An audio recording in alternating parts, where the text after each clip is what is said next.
मसीह के मधुर और मीठे नाम में आप सभी को जय मसीह की। मैं इवांजलिस्ट लालजी प्रसाद जबलपुर मध्य प्रदेश से आप सबों का मैं एक बार फिर स्वागत करता हूं और प्रभु यीशु मसीह के वचन को लेके आए हम, जो आप निश्चय आशीष को पाएंगे।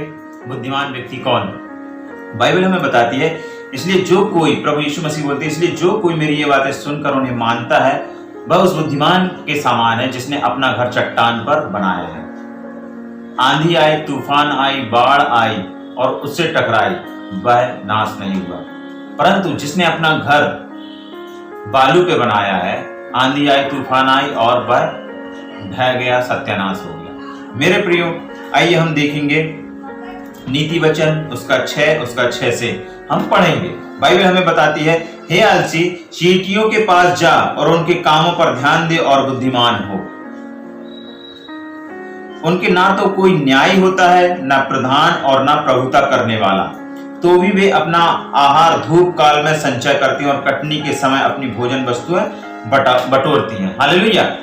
मेरे प्रियो, यहाँ प्रभु यीशु मसीह हमें, परमेश्वर पिता हमें इस वचन के माध्यम से बताना चाह रहे हैं कि आलसी जो व्यक्ति होता है, अगर उसने अपना घर चट्टान पे नहीं बनाया होता है तो वह गिर जाता है, जैसा कि मत्ती हमने उसके 7:24 में पढ़ा और हमने इसमें नीति वचन 6 उसके 6 में देखते हैं, ये आलसी चींटियों के पास जो उनके कामों पर ध्यान दे।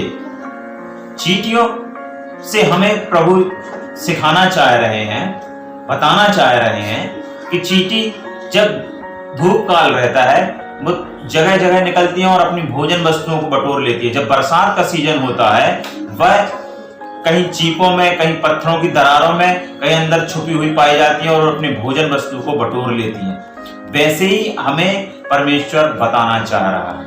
आज इस लॉकडाउन के समय बहुत से परिवारों में एक व्यक्ति कमाता रहा और ऐसी समस्या आई, ऐसी प्रॉब्लम आई कि उनके काम उनके हाथ से चला गया, परिस्थितियां खराब हो गई, लोन देने के लिए, EMI चुकाने के लिए पैसा नहीं है।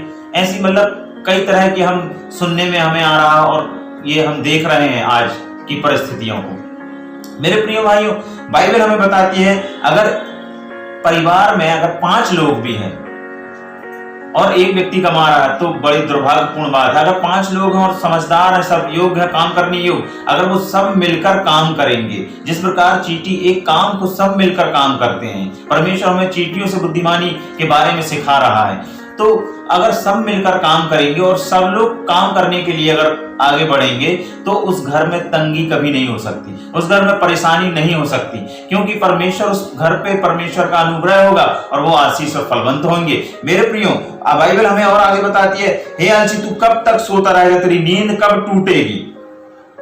कुछ और सो लेना, थोड़ी सी नींद, एक और झपकी, थोड़ी और छाती पर हाथ रखे लेटे रहना, तब तेरा कंगालपन राह के लुटेरे के सामान और तेरी घटी हथियारबंद के सामान आ पड़ेगी। मेरे प्रियो, अगर हम आलस करेंगे तो हमारे जीवन में, हमारे परिवार में कमी आ सकती है, घटी आ सकती है। इसलिए हमें आलस नहीं करना है। पढ़ने वाले बच्चों के लिए भी है कि उनको सुबह उठ के पढ़ाई करना चाहिए। ये सब लोग बोलते हैं, सब लोग जानते हैं कि सुबह माइंड अच्छा फ्रेश रहता है, हम सुबह उठ के पढ़ाई करें या सुबह उठ के हम परमेश्वर से प्रार्थना करें, तो हमारे वचन और प्रार्थना से हम प्रार्थना करते तो हमारी प्रार्थना सुनी जाती है। बाइबल में बताती है, भोर के समय प्रभु यीशु मसीह चले जाते रहे और प्रार्थना करते रहे। तो इसलिए हमें चाहिए कि सुबह उठकर जब अच्छी नींद आती है, परंतु उस समय अपन को क्या चाहिए कि हम उठ के परमेश्वर की आराधना करें, परमेश्वर की स्तुति करें। पढ़ने वाले बच्चे जब पढ़ाई का समय है वो पढ़ाई करें, सुबह के समय उठ के पढ़ाई करें तो निश्चय उनको याद होता है। इसलिए परमेश्वर के एक हाथ पे हाथ सीने पे रखे होके बढ़िया लेटे हुए हैं और काम की चिंता नहीं है। और उसके बाद हमारे जीवन में घटी आ जाती है और तकलीफें आ जाती हैं, समस्याएं आ जाती हैं, तो हमको चाहिए मेरे प्रियो कि हम परमेश्वर के वचन को फॉलो करें कि चींटियों से बुद्धिमान प्रभु हमें जंतुओं से शिक्षा दे रहा है। इस चींटियां का ना तो कोई न्याय होता है, कोई न्याय करने वाला नहीं होता, ना प्रधान होता है, ना कोई प्रभुता कोई ऑर्डर चलाए उन पे, कोई नहीं होता। फिर भी अपना धूप काल में वो भोजन वस्तु बटोरती हैं। मुझे और आपको चाहिए कि हम परमेश्वर के वचन को ऐसे शिक्षा और बुद्धिमान हो जाएं ताकि हमारा घर भी चट्टान पर बना हो, मजबूत खड़ा हो, ताकि हम हर एक परिस्थिति में खड़े हो सकें। इस लॉकडाउन की परिस्थितियां, ये जीवन में जो तकलीफें समस्याएं आती हैं, हमारी धन से भी कुछ जुड़ी हुई होती हैं, अपने जीवन के रुकावटों के कारण भी होती हैं, अपनी स्वयं की परिस्थिति के कारण भी होती हैं। हम अपने आप को इतना कमजोर और निर्बल समझते हैं, दुर्बल समझते हैं कि हम कुछ नहीं कर सकेंगे, अरे बाद में हो जाएगा, कल हो जाएगा, आज का काम कल कर लेंगे। ऐसा नहीं, हमें करना है। परमेश्वर हमें चींटियों से सिखाता है, इसलिए हमें चाहिए कि हम परमेश्वर के काम को करें। और जब परमेश्वर के काम को करेंगे, परमेश्वर के वचन को पढ़ेंगे, परमेश्वर की आज्ञा और वचनों पे चलेंगे, तो निश्चय हम बुद्धिमान हो जाएंगे। हालेलुया, बुद्धिमान हो जाएंगे। और बुद्धिमान के घर में कोठरियां भरी होती हैं, नीति वचन हमें बताता है बाइबल। बुद्धिमान के घर में कोठरियां भरी पाई जाती हैं और धन यहोवा की आशीष से मिलता है। हालेलुया। आइए मैं आपके लिए प्रार्थना करूंगा और निश्चय है कि आप इस जीवन में इस वचन के द्वारा फलवंत और आशीषित होंगे।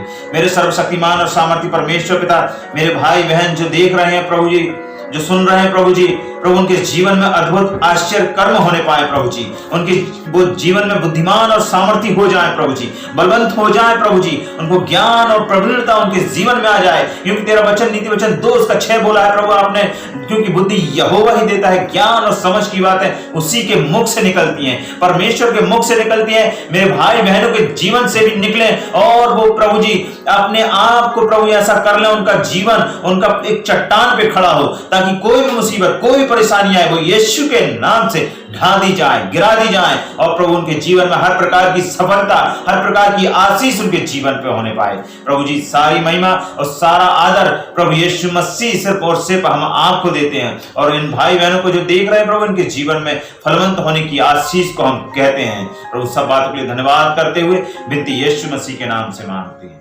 आमीन। जय मसीह।